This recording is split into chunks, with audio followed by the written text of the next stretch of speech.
व्यंजन, व्यंजनों का वर्गीकरण हमें पढ़ना था। व्यंजनों का वर्गीकरण किस प्रकार से पढ़ते हैं? व्यंजनों का वर्गीकरण करने के लिए हम सबसे पहले क्या करते हैं? कंपन के आधार पर। कंपन क्या होता है? हमारे गले का जो ये काकल होता है, यहां हम जो चीज बोलते हैं वो कम या ज्यादा कंपन करती है। इसको हम घोष भी कहते हैं और कंपन भी कहते हैं। व्यंजन वर्गीकरण को हम कंपन या घोष के आधार पर देखते हैं। घोष कम हो रहा है या ज्यादा हो रहा है, इसके आधार पर इनको हम दो भागों में बांटते हैं, अघोष और सघोष। घोष अर्थात कंपन, जहां कंपन कम या ना के बराबर होता है वह व्यंजन अघोष कहलाते हैं। जहां कंपन अपेक्षाकृत ज्यादा होता है उन्हें हम सघोष कहते हैं।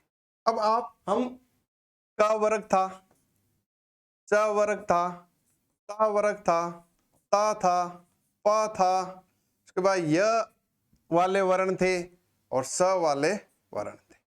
हम उसका उच्चारण करके देखते हैं। आप बोलो क, ख, ग, घ। क बोला, गले में कंपन कम हुआ होगा, घ ज्यादा कंपन हुआ, तो कम हुआ वह अघोष श्रेणी में आते हैं, ज्यादा हुआ सघोष में। आप इन वर्गों के प्रथम और दूसरे वर्ण को बोल के देख लिए सभी।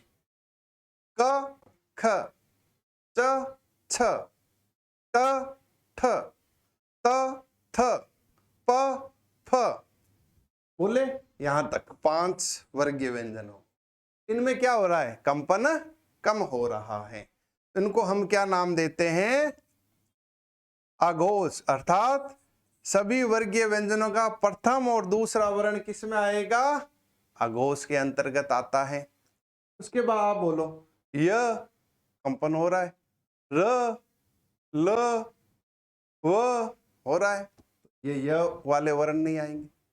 स, च, च, ह हमें हो रहा है, लेकिन 3 स्वरूपों में जो स है उसमें नहीं हो रहा है। तो ये स और स इसके अंतर्गत आते हैं, अघोष के अंतर्गत आते हैं। शेष जो बच गए वो किस में आएंगे? सघोष में। अर्थात प्रत्येक वर्णीय व्यंजन का तीसरा, चौथा और पांचवा वर्ण। अर्थात इसमें जैसे हम ये हैं ग और पंचमाक्षर, ये 3 किसके अंतर्गत आते हैं? सघोष में। इसी प्रकार च का जो वर्ण है तो पीछे आपको मैंने बता रखे हैं, ये 3 किसके अंतर्गत आएंगे? सघोष के अंतर्गत। मतलब ये 5 जो वर्गीय व्यंजन है इनका तीसरा, चौथा और पांचवा वर्ण सघोष होता है। इसके साथ य, र, ल, व और ह ये आते हैं सघोष के अंतर्गत। क्लियर? साथ में एक चीज मैं और बताता चलता हूं, अपने सभी स्वर हैं वो भी सघोष है। क्या है?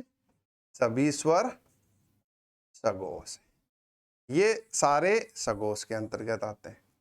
कई बार अगर कोई परीक्षक थोड़ा सा सूक्ष्म प्रश्न पूछना चाहे तो ये पूछ सकता है हिंदी में अघोष वर्णों की संख्या, स्वर नहीं देगा, अघोष वर्ण दे देगा। अब हमारे पास 5 वर्गीय व्यंजन है, पांचों में से 2-2 वर्ण लिए तो कितने हो गए? 10। 3 ये हो गए, कितने हो गए? 13। अघोष वर्ण कितने हैं? 13। और सघोष 5 में से 3 लिए, हर वर्ग में से 3-3 लिए तो 5 थे, तो कितने हुए? 15। उसके बाद 4 और वह सभी स्वर कितने? 11। ये हमारे पास कितने आ गए? 30। कितने आ गए? 30 सभी स्वर और 11 लव, तीसरा, चौथा, पांचवा ये सभी सघोष है, वो कितने आ गए? 30। तो इस प्रकार से सघोष की संख्या अगर पूछी जाए तो 30 और अगर अघोष की संख्या पूछी जाए तो 13। क्लियर यहां तक? आगे बढ़ते।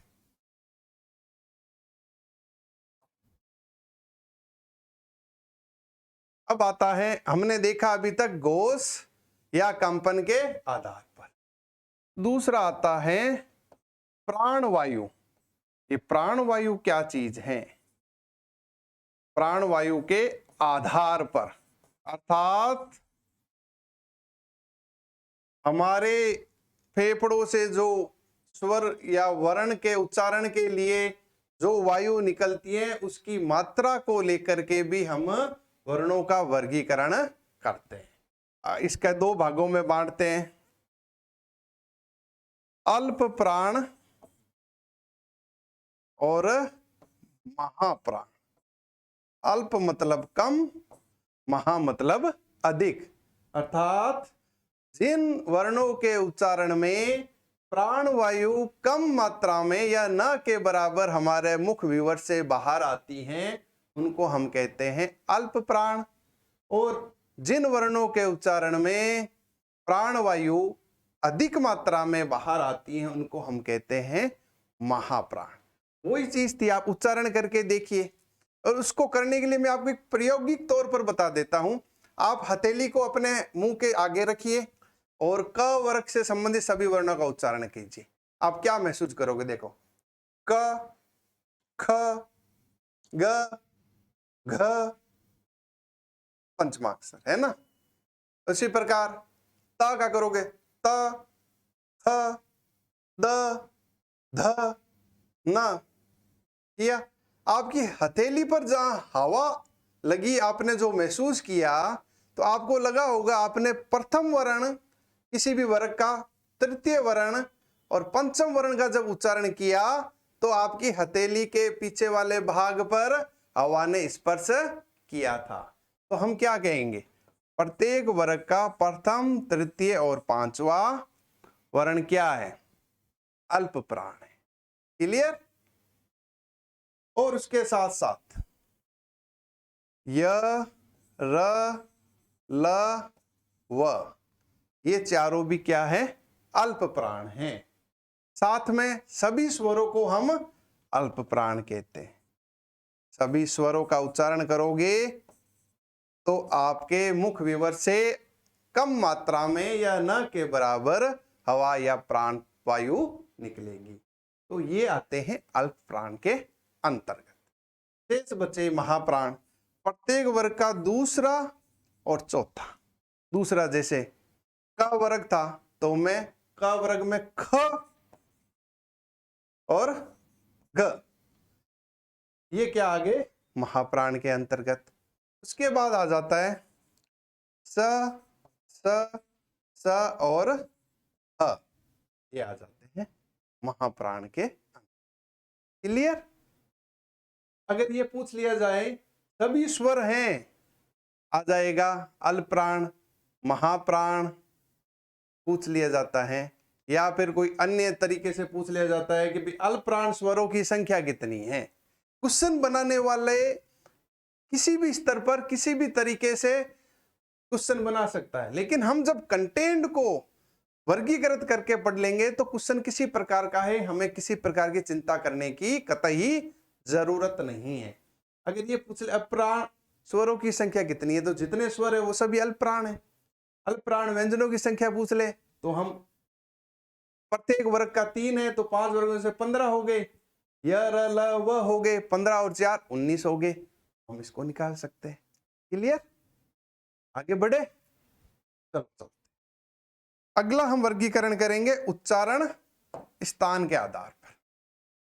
इस पर तीसरा वर्गीकरण आता है व्यंजनों का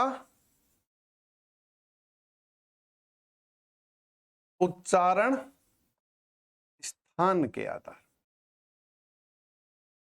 हम किस प्रकार से उच्चारण करते हैं उसके आधार पर व्यंजनों का वर्गीकरण होता है। आप एक चीज ध्यान दीजिए, आपके ध्वनि जब उच्चारित करते हो सबसे पहले जो प्राण वायु है आपके शरीर के किस अंग को स्पर्श करती है? देखो मैं बताता हूं। देखो पहले आता है कंठ, कंठ, तालु, मूर्धा, मूर्धा क्या है? मसूड़े, जिसे हम मसूड़े कहते हैं। दांतों का जो ऊपरी भाग है वो मसूड़े। दंत मतलब दांत, फिर आती है औस से बाहर, ये इनका क्रम है। कंठ, तालु, मूर्धा, दंत, ओष्ठ। उच्चारण करेंगे तो प्राणवायु पहले हमारे कंठ की तरफ आएगी, कंठ से तालु, तालु से मूर्धा, मूर्धा से दंत और दंत से ओष्ठ की तरफ। अब इन पांचों में से कौन भाग अधिक सक्रिय रहता है या प्राणवायु किसको स्पर्श करती हुई आगे बढ़ती है, उसी के आधार पर हमारे वर्णों का क्या किया जाता है? उच्चारण किया जाता है। और साथ ही साथ में आपको ये वर्ण में जो उच्चारण स्थान के आधार पर स्वरों का भी उच्चारण स्थान साथ में बता दूंगा, जिससे कि आपको पूर्ण रूप से वो वर्ण वर्गीकरण में उच्चारण स्थान के आधार पर आप समझ पाओगे। यहां मैं आपको पहले स्वर लिख देता हूं। अ, आ, ई, उ, ऊ, री, ए, आई, ओ और आओ। क्लियर? उसके बाद मैं आपको यहां पे व्यंजन लिख देता हूं। वर्ग लिखूंगा मैं यहां, क वर्ग, च वर्ग, ट वर्ग, त वर्ग, प वर्ग, उसके बाद य, र, ल, व, के बाद आ जाएगा स, श, च, अ। आपके आगे सारे के सारे। अब उच्चारण स्थान पर जिस प्रकार से जो जो चीज आती है क्रम से, उनको हम उच्चारण स्थान। अगर मुख से निकलने वाली प्राणवायु केवल कंठ भाग को स्पर्श करते हुए मुख से सीधे बाहर की तरफ आती है और ध्वनि से किसी वर्ण का हम उच्चारण करते हैं, तो वो कहलाता है कंठव्य। पहला उच्चारण स्थान का नाम है कंठ भाग। हम इसको बोलते क्या है? कंठव्य वर्ण। कंठव्य वर्ण कंठ से उच्चारित होते हैं तो उसमें स्वर आएंगे अ और आ। कौन से आएंगे? अ और आ। स्वर का उच्चारण स्थान हमारा है कंठ। उसके बाद वर्ग के अंतर्गत आएगा क वर्ग, पूरा का पूरा। क्या आएगा? क वर्ग। और उसके बाद दो हमने अयोग वा पढ़े थे, अनुस्वार और अह विसर्ग। ये जो विसर्ग वाला भाग है ये आएगा कंठव्य के अंतर्गत। क्लियर? उच्चारण स्थान के आधार पर पहला वर्गीकरण है कंठ या कंठव्य, जिसमें दो स्वर है अ, आ, क वर्ग और विसर्ग। इनका उच्चारण स्थान कंठ या कंठव्य कहलाता है। उसके बाद आता है तालु। तालु, अगर हमारी मुख से निकलने वाली प्राणवायु तालु के भाग को स्पर्श करते हुए, जीभ तालु के भाग को स्पर्श करते हुए उन ध्वनि का, उन वर्णों का मुख से उच्चारण करती है, तो वो तालव्य वर्ण कहलाते हैं। क्या कहलाते हैं? तालव्य। इसके अंतर्गत हमारे स्वर आते हैं ई और ई, ई और ई। के बाद व्यंजन में आएंगे च वर्ग। क्या आएगा? च वर्ग। ये तालु से उच्चारित किए जाने वाले हैं। इसके बाद एक आता है हमारे पास य, य, और उसके बाद एक आता है स। अब तीन प्रकार के स हैं। इन तीनों का उच्चारण तीनों अलग अलग तरीके से। पहला सा, क्योंकि हम बचपन में पढ़ते आए और अक्सर ये बात करते आए कि स कौन सा है सर, तो हम कहते हैं सलजम वाला, कभी कहते हैं सपेरे वाला, कभी कहते हैं षटकोण वाला। लेकिन आज की कक्षा के बाद आप उन तीनों रूपों में उसका उच्चारण ना करके, ना किसी को बता के, इस स के लिए आप कहोगे तालव्य स। अर्थात इसका उच्चारण करोगे तो जीभ का भाग तालु की तरफ बढ़ना चाहिए। जैसे श, अंतर आया? तो यह है श, अर्थात तालव्य स। कोई आपको पूछे ये स कौन सा है, आज के बाद सलजम नहीं, तालव्य है। कौन सा स? तालव्य स। क्लियर यहां तक? अगला चलते हैं।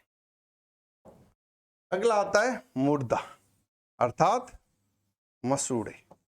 मसूड़ों के माध्यम से जो उच्चारण किया जाता है, मसूड़ों से अर्थात हमारी जो जीभ का जो भाग है वो जब किसी ध्वनि का उच्चारण करे तो दांतों के जो ऊपरी भाग है वहां स्पर्श करे तो वह कहलाता है मुर्दा अर्थात उनको कहते हैं मूर्धन्य वर्ण। मूर्धन्य वर्ण इसके अंतर्गत आता है री। क्या आता है? पहला स्वर री। उसके बाद आता है हमारे पास कौन सा है? ट वर्ग। ट वर्ग आएगा। उसके बाद हमारे पास र और स। ये स कौन सा है? मूर्धन्य। र का उच्चारण होता है मूर्धन्य स्थान से। तो हमारे पास मूर्धन्य वर्ण आ गए री स्वर, पूरा का पूरा ट वर्ग जिसमें पांचों वर्ण है, और र और स। के बाद आता है दंत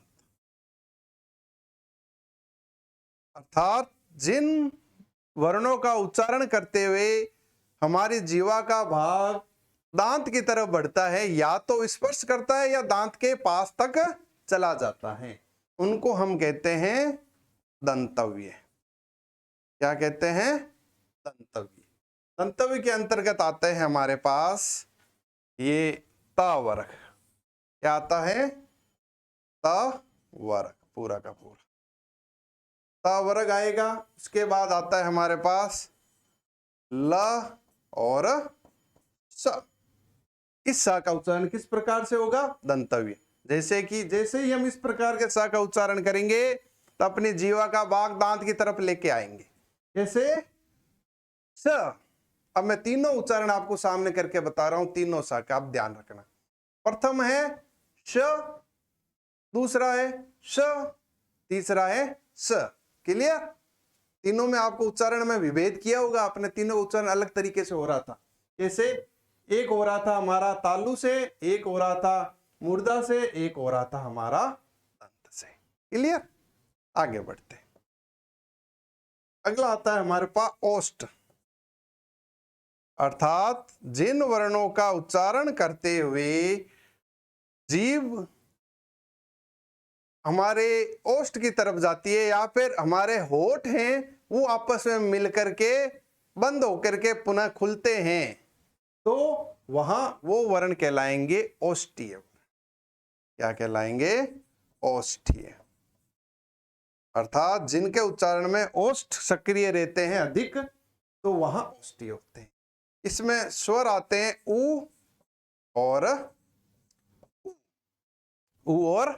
उ। के बाद वर्गीय व्यंजन में आता है प वर्ग। कौन सा आता है?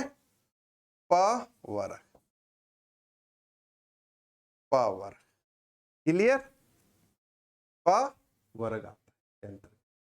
ये हुआ हमारा 5 तरीके से वर्गीकरण। ये उ और उ आ गया, ये री हमने ले लिया, य र ल ले लिया, स स स ह ले लिया। ये इतनी चीजें हमने ले ली। अब देखो हमारे पास और क्या बची? ए और ऐ बच गया, ओ और औ बच गया, इधर हमारे पास व बच गया और इधर आ बच गया। इनका भी तो कोई उच्चारण स्थान होगा ही। इसके आगे हम लेते हैं कि भाई इनका क्या क्या उच्चारण स्थान है।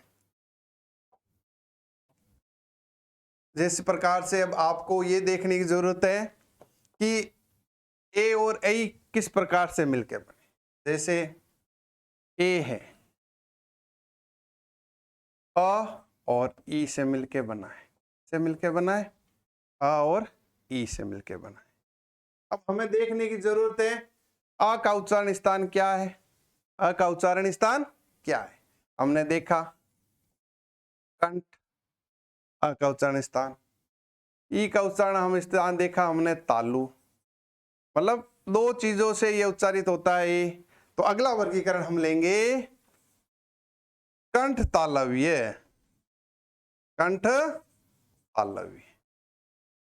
कंठ तालव्य अर्थात जिन वर्णों के उच्चारण में कंठ और तालु का भाग दोनों सक्रिय रहते हैं, वहां वो वर्ण कंठ तालव्य कहलाते हैं। इसके अंतर्गत आते हैं ए और ये दोनों हैं कंठ तालव्य। इसके बाद हमने देखा ओ और औ, ये दो। अब इसका हम वर्गीकरण करें तो ये अ और उ से मिलके बना है।